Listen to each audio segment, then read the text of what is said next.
Good evening সবাইকে। Evening বলা ভুল, এখনও সন্ধে হয়নি। যাই হোক, আজ সকালে ভিডিও করতে পারিনি, বৃষ্টি হচ্ছিল বলে ছাদে আসতে পারিনি।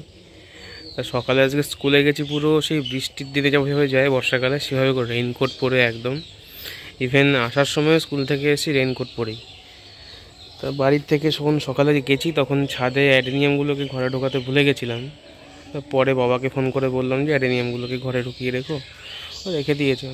বৃষ্টি হয়েই যাচ্ছে, মনে হচ্ছে এখনও 3-4 দিন চলবে, যা বৃষ্টির আবহাওয়া মনে হচ্ছে আমার আর কি। যাই গাছের পরিস্থিতিগুলো একবার দেখাই আপনাদের, দেখুন। এমনি সময় জলবদ্ধ গাছগুলোতে জল দিতে হয়, আজকে জল পুরো উপচে পড়ছে, এমন অবস্থা আর কি। একদিকে ভালোই হলো, আমার জল দিতে হলো না। আর এই সব গাছগুলো বেশ ভালো জল পাচ্ছে, তাই বৃষ্টিটা দরকার ছিল অ্যাকচুয়ালি।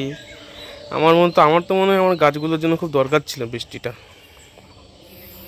সব গাছ বেশ ভালো জল পেয়েছে, গাছগুলো যে গ্রো হচ্ছে বোঝা যাচ্ছে। এই গাছগুলো বেশ সুন্দর গ্রো হচ্ছে। সকালে এসে দেখেছিলাম গাছটা হেলে পড়েছে, তো আমি একটা তো আটকে দিয়েছি ভালো করে, এখন আর নাড়বো না, গোড়াটা তাহলে নড়ে যাবে। আপাতত এরকম থাক। এটাও বেশ ভালো ভিজে গেছে। এই গাছটাকে শুধু নয়নতারা গাছটাকে এখনও কিছু করতে পারলাম না। বাকি দুটো গাছ ওটাও কালকে দেখেছিলাম নুয়ে পড়েছিল, কিন্তু উঠে গেছে আজকে। আশা করি এটাও উঠে যাবে।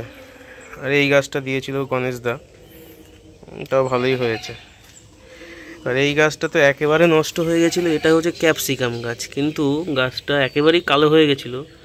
সেই গাছটা এই অবস্থায় এসছে, দেখা যাক। পুরো সবুজ হচ্ছে আস্তে আস্তে, একদম পুরো কালো হয়ে গেছিলো।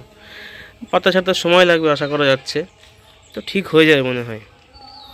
এখানে এই বাবা অ্যাডেনিয়ামগুলোকে রেখে দিয়েছে, এগুলো কি গোড়ায় জল জমলেই একদম পচে যাবে গাছটা। বালি দেওয়া আছে, জল দাঁড়াবে না, তাও ভয় লাগছে একটু। দেখা যাক কি হয়।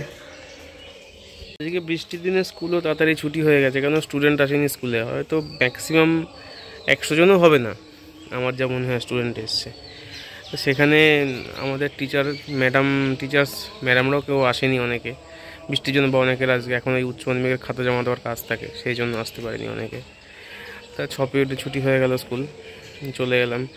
আসার পরে একটা নিমন্ত্রণ ছিল একটা বন্ধুর বাড়িতে, সেখানে গিয়েছিলাম।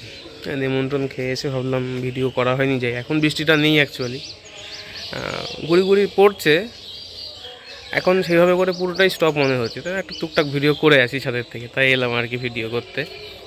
আর একটা জিনিস দেখাবো, শশা গাছ লাগিয়েছিলাম, সেটা একটু দেখাই আপনাদের, দেখুন। এই যে এখানে 15x15 গ্রো ব্যাগে 3 দিকে 3টে লাগিয়েছি। মাটি ভাবছিলাম এখন দেবো, কিন্তু একটা দাদা বললো না এখন মাটি দিস না, গাছগুলো একটু বড় হোক তারপরে মাটি দে। তাই করবো, গাছগুলো আরেকটু গ্রো হোক আর কি, মোটামুটি 7-8 ইঞ্চি হয়ে যাক, তারপরে একটু মাটি দেবো গাছে। আর লঙ্কা চাটাগুলো সত্যি কথা বৃষ্টি হয়ে মনে হচ্ছে, দেখুন ভালো করে, বৃষ্টি হয়ে মনে হচ্ছে ওরা আরও বেশি প্রাণ ফিরে পেয়েছে আর কি, এত ভালো লাগছে দেখতে ওদেরকে। একটা জিনিস দেখাই, জানি না বৃষ্টির জলের জন্য হয়েছে, আমার তো মনে হচ্ছে বৃষ্টির জলে অ্যাসিড আছে, অ্যাসিড বৃষ্টির মতন হয়েছে। দেখুন গোলাপ ফুল গাছটাতে, এটা কিন্তু এরকম না, লাল ফুল হয়। মনে হচ্ছে বৃষ্টি পড়ে কেমন যেন হয়ে গেছে। ভালো করে খেয়াল করুন, বুঝতে পারবেন। কেউ যদি জেনে থাকেন আমাকে একটু কমেন্টে জানাবেন বিষয়টা কি, আমি অ্যাকচুয়ালি দেখিনি এরকম কখনো। ওয়েদারটা এতটাই খারাপ, চারিদিকে পুরো মেঘ হয়ে গেছে, মনে হচ্ছে আবার একটা জোরে বৃষ্টি নামবে, মানে যাচ্ছে তো এই অবস্থা, একেবারে অন্ধকার করে আছে। এখনই মনে হচ্ছে নামবে, একদম ঝেঁপে বৃষ্টি আসবে। বৃষ্টি ভালো লাগে, কিন্তু একটানা যদি 4-5 দিন চলে, সেখানে কাজ করতে আর মন বসে না, ভালো লাগে না। সেই জন্যই আর কি বৃষ্টিটা হচ্ছে, ঠিক আছে 2 দিন হোক, বন্ধ হয়ে যাক, আবার রোদ হোক, আবার বৃষ্টি হোক, কোনো অসুবিধা নেই। কিন্তু একটানা যদি বৃষ্টি হয় না, সেখানে কাজ করতে ভালো লাগে না।